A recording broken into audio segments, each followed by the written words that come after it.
So the Odin is an interesting ship. It's pretty strong. It's got a lot of tools at its disposal. It's a good ship, and this is going to be my review of it. It's it's a tier 8 German battleship, if you didn't already know, and it used to be really good in testing, but they nerfed the health pool down to 52,000, down from I think somewhere in the 62 to 65,000 range, which is a pretty massive nerf at tier 8. You suddenly become, I think, the lowest HP pool in all of the tier 8 battleships. And for a ship that tries to push in and brawl and really take the fight to the enemy, it's really tough. And you're going to see here, this Palmer doesn't actually deal that much damage to me numbers-wise, but the percentage of my health pool that just goes away is kind of shocking, actually. Right, that was, a 10,000 damage hit, which, doesn't seem like that much. And yet, I'm like on half health already, So I have to get away from this fight really quickly. So that's kind of the big weakness of this ship, is the health pool. But other than that, you get German battleship torps, you get a hydro, which at tier 8 is rare, because Bismarck gets just the hydro, Tirpitz just gets the torps. You get both of them, which is a pretty strong combination. Allows you to do a lot of different things. The other thing that this ship gets is the Kurfürst secondaries. You'd only get 3 of them per side, 3 of the 128mm turrets per side, but the important thing about them is they pen 32mm of armor by default. So you don't have to take IFHE if you want to pen battleship, standard battleship armor, which is nice, and it gives you some flexibility in your build. It actually allows you to take concealment as an option, and that's what I have in this game. And you can see my concealment when I'm not shooting is 12 kilometers. And my secondary range is 11.6 kilometers. And that's a pretty potent combination, because you can choose when to fight, and when you do fight, pretty much all the time your secondaries will be shooting.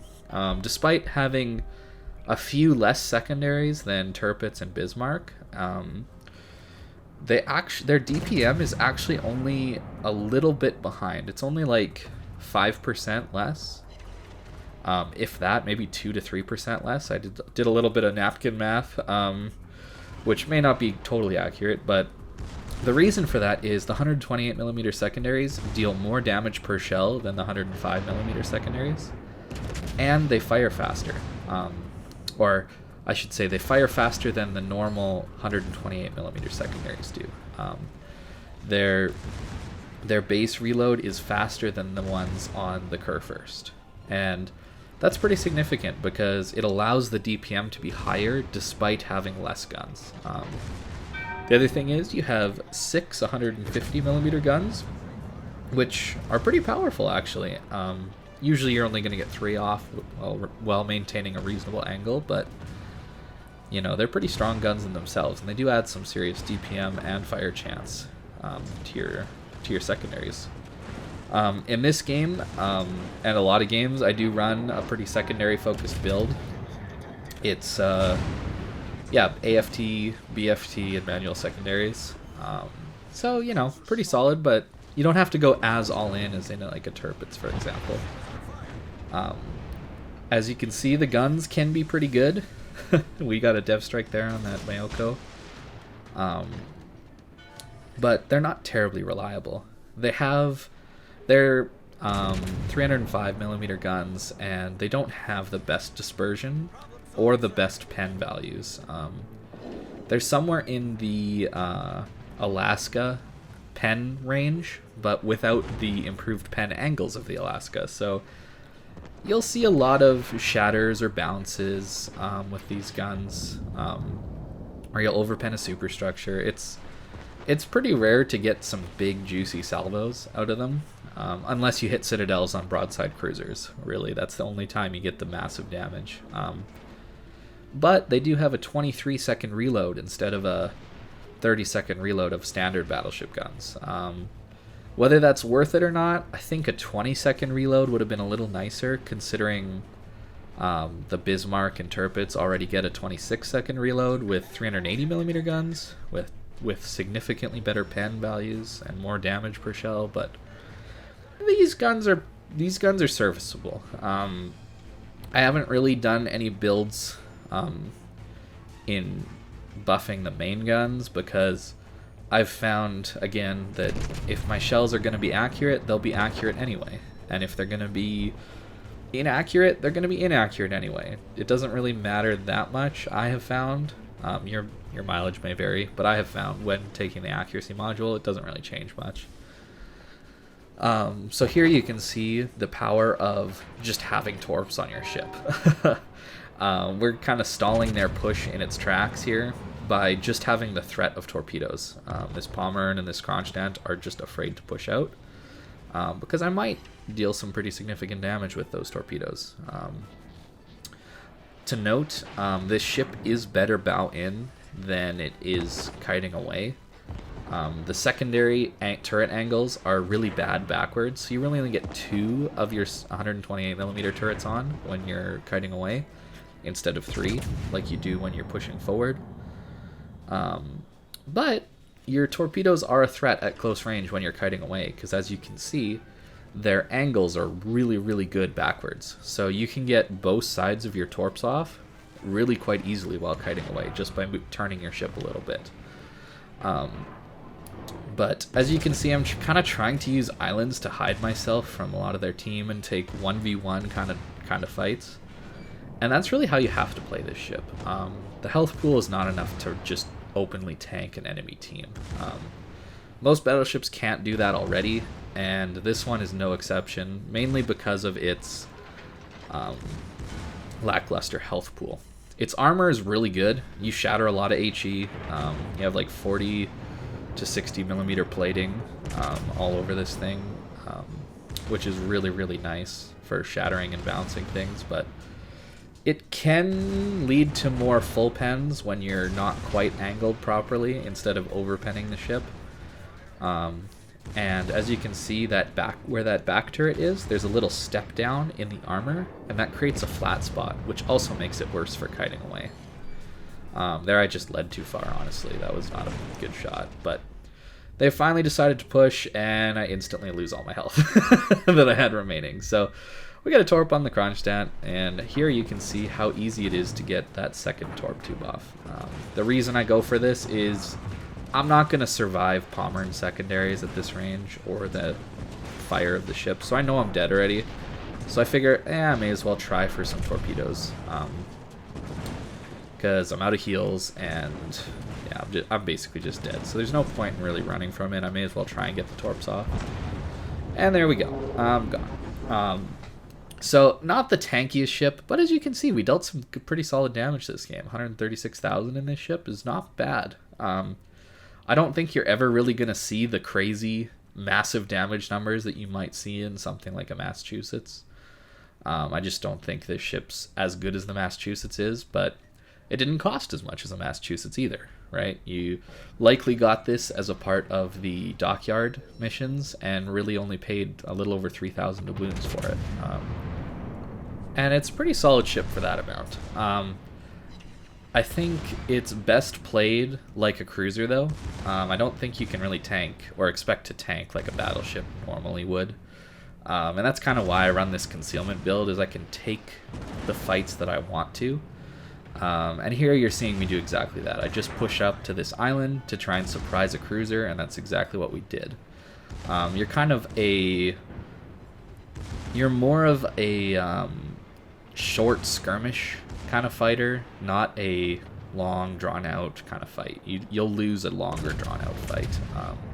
You want to fight quickly and then either win or hopefully win, and then push back and heal up, and then push back in and then come back out and heal up, all that kind of stuff. And you'll see me kind of do that in this game, and I think this is a good this game is a good example of how Odin can be played to its strengths. You'll see the guns not very accurate in this one, but despite that, we do some pretty okay damage. One thing to note, I have been running Halsey, sorry, that's the American one. I've been running Luchins on this ship, and I have found it very difficult to get the required 100 secondary hits, simply because you hit less shells. You get more damage per hit, which is nice, but you hit less shells. So I wouldn't recommend running Luchins on this unless you are running him on your Cur first, and it's the same as your Cur first build. That is the nice thing about this ship. You can run a Cur first captain, a secondary Cur first captain on this ship, because you don't really need IFHE to make your secondaries work really well. But for myself, I'm going to run Luchins on the Pommern, Tirpitz, Bismarck, that kind of thing, where I have 105mm secondaries that require 32mm, or IFHE to pen 32mm. And honestly, I think that says a lot about this ship. It's a decent ship, but I would way rather play Pommern, honestly. With Tier 8 Matchmaker the way it is these days, I would way rather be in a Tier 9 than a Tier 8. You know, the Pommern has 81,000 health, right? You get nearly 30,000 health extra. You get another gun. You go up, or another turret of 3, and you go up to 380mm. You get the same torpedo hydro combo. You get a longer hydro. I think the secondaries are just better on the Pommern. They're amazing on Pommern. But you lose concealment. And it's kind of that hard trade-off where this ship can be amazing if you use your concealment well, like I have been doing this game, you know, kind of punched up and fought those cruisers real quick, and now I'm, you know, kiting away, trying to get a little bit of chip damage as I run away, and then I'll turn around and push in again. This can be a fun playstyle, but I don't know, I find that it's harder to play like this, and a little bit easier to, when you have found the spot you can push at, to just go for it, to really just push the enemy team back into their spawn and kill them all. This ship can't do that. Those YOLO pushes don't really happen. I've done it a couple times in ranked, where you can just push through an enemy team and it's hilarious and tons of fun. But oftentimes when you try that, battleships will just shoot at your superstructure, and cruisers, everybody will just shoot your superstructure, and even if they don't do a ton of damage to your superstructure, they'll deal enough to kill you because you have such a low health pool. And again, you don't have a fast cooldown heal like the Massachusetts does, so you can't you know, take all this damage and just heal it and heal it and heal it and stay alive that way. You need to rely on your armor, and unfortunately there's a giant weak spot on top of that really great armor in the superstructure. So yeah, I think this is more of a skirmish fighter than a full-on tank ship, and that's why I recommend this concealment build. You can go more of a fire prevention secondary build if you want to. You won't always find that concealment's that useful, because you'll be outside of that kind of 14 to 12 kilometer window where concealment helps you. You won't always be in there, but I will say it does make it easier to make plays when you have concealment, to do this skirmish fighting. You could see a lot of overpens on broadsides.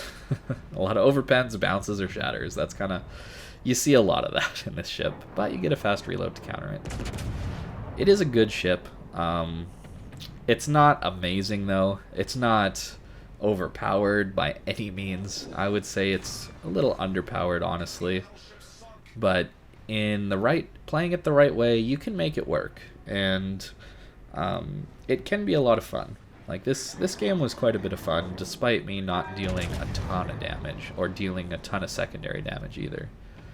I think that's kind of the issue, is it's more of a cruiser, and you can have fun with it as a kind of a tanky, really tanky cruiser, but it's just a different playstyle than a battleship that you have to incorporate to make the ship work properly.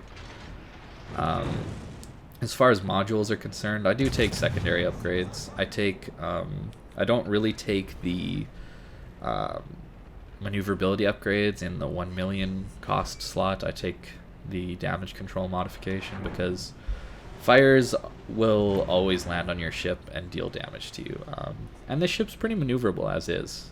It doesn't feel like a battleship really. It feels like a battle cruiser. It feels like I'm playing kind of like an Alaska in how quickly it turns and how it accelerates and that kind of thing. Maybe not quite as maneuverable as an Alaska because that ship's very maneuverable, but it's not a clumsy battleship by any means. So you can see we're kind of doing that whole turn in, turn out, turn in, turn out thing. You do have to watch out for carriers. The AA is not great, despite being a secondary build, which also buffs your AA. You just don't really deal that much damage to planes, and you want to rely on your teammates' help when it comes to carriers and destroying planes. So, not any different than any other battleship in that regard. But yeah, it's a good ship, and if you don't have a Pommern or a Tirpitz or anything like that, and you just have a Kurfürst and you have one secondary captain, this is a nice ship to have because you can easily transfer your Kurfürst captain to this ship. If you didn't get this ship for the dockyard event and somehow it's available to purchase for doubloons in the future or something else, I would skip this one, honestly. I would try and get myself a Pommern or even a Tirpitz, honestly. This ship is hard to play in comparison to those, and those are already some hard ships to play well. And this one I would say is harder to get the most out of.